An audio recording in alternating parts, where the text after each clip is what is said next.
Andes.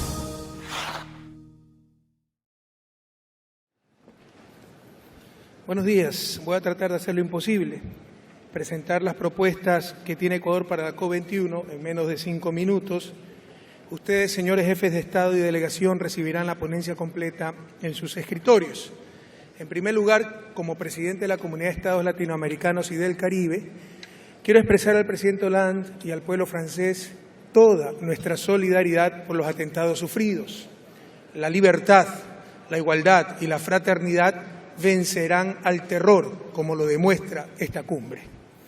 Estimados amigos, el crecimiento económico ilimitado es indeseable e imposible. Es indeseable porque los aumentos del PIB por habitante, a partir de cierto umbral, no se relacionan con el sentimiento de felicidad de un pueblo, lo cual se conoce como la paradoja de Easterlin, planteada hace más de 30 años. Pero sobre todo, el crecimiento económico ilimitado es imposible. La tecnología y la eficiencia amplían límites, pero no los eliminan. El efecto consumo domina al efecto eficiencia. El consumo de energía ha aumentado a una tasa de 2.5% anual entre los años 1971 y 2012.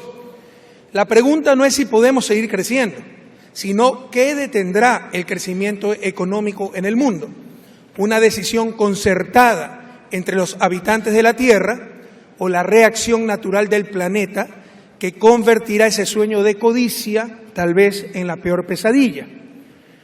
Y son responsabilidades comunes pero diferenciadas. Un habitante de los países ricos emite 38 veces más CO2 que un habitante de los países pobres.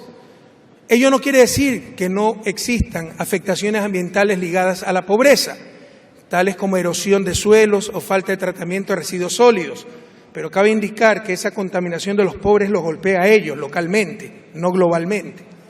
Además, la eficiencia energética entre los países ricos y pobres es aún abismal y se ha incrementado de 4.2 a 5.1 veces entre 1971 y 2011. La ciencia y tecnología no tienen rivalidad en el consumo. En consecuencia, mientras más personas lo utilicen, mejor. Esa es la idea central de lo que en Ecuador hemos llamado la economía social del conocimiento.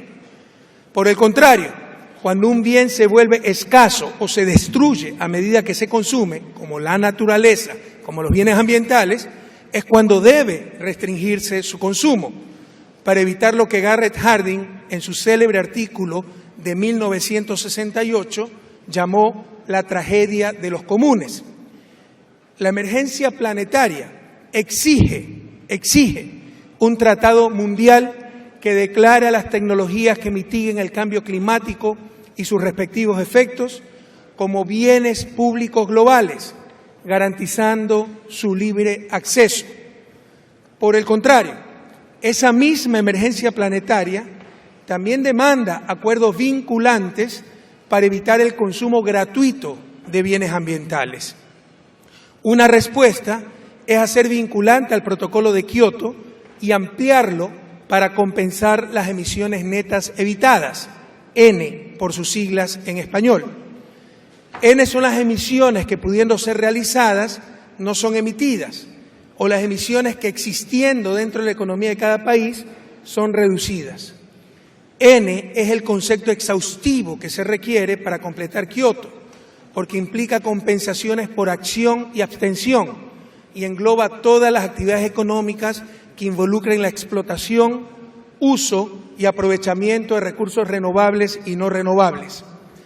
Estos son incentivos para evitar flujos de emisiones, pero también existe una deuda ecológica que debe pagarse, aunque sobre todo no debe seguir aumentando. Y aquí una idea fundamental para cualquier debate sobre sostenibilidad. La conservación en países pobres no será posible si ésta no genera claras y directas mejoras en el nivel de vida de su población.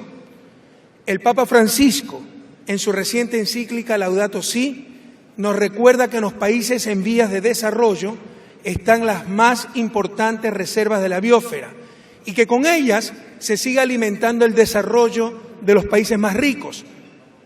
Incluso es necesario ir más allá y realizar la Declaración Universal de los Derechos de la Naturaleza, como ya lo ha hecho Ecuador en su nueva Constitución. El principal derecho universal de la naturaleza debería ser el que pueda seguir existiendo por ser fuente de vida, pero también que pueda ofrecer los medios necesarios para que nuestras sociedades puedan alcanzar el buen vivir. Aquí otra idea fuerza para evitar ciertos fundamentalismos. El ser humano no es lo único importante en la naturaleza, pero sigue siendo lo más importante.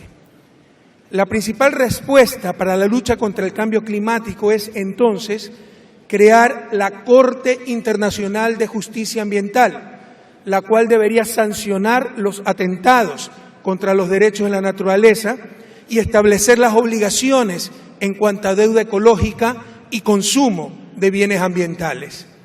Nada, planeta entero, escúcheme, nada justifica que tengamos tribunales para proteger inversiones, para obligar a pagar deudas financieras, pero no tengamos tribunales para proteger a la naturaleza y obligar a pagar las deudas ambientales.